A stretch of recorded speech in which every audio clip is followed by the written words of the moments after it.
Good morning guys! Good morning po sa aking mga ka-OFW at sa lahat ng subscribers and viewers. Tayo po ay magkape. Naluto na yung ating nilagang kamote for breakfast.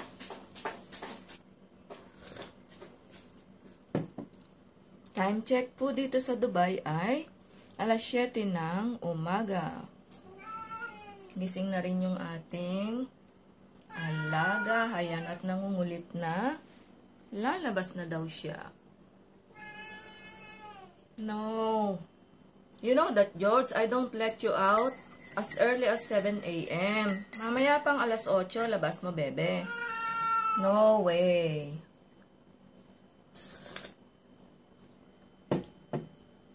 Ang ating little body, gising na rin yan. Kanina pa pong alas 6. Nakikiramdam lang. Morning, gong! Ang morning sa body. Ang morning. Nakikiramdam lang yan eh, oh. Labas na dyan, dali. Later on po, magluluto ako ng aking paboritong gulay, ang ampalaya.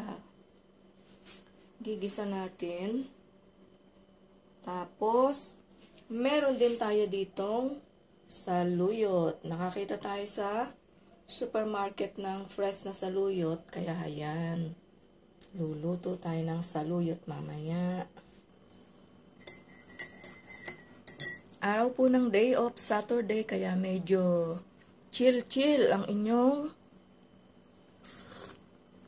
hiyaya. Yellow sweet potato from South Africa.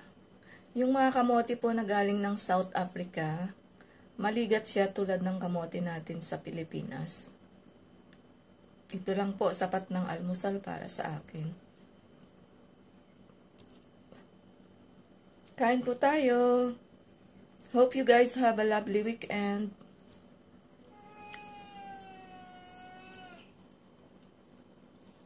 You want kamote, George? You want to try? Ayaw mo eh. Ang gusto pong gulay ni George ay carrots. Mapahilaw man siya o luto. Pagka po binigyan ko ng carrots, kakain talaga siya.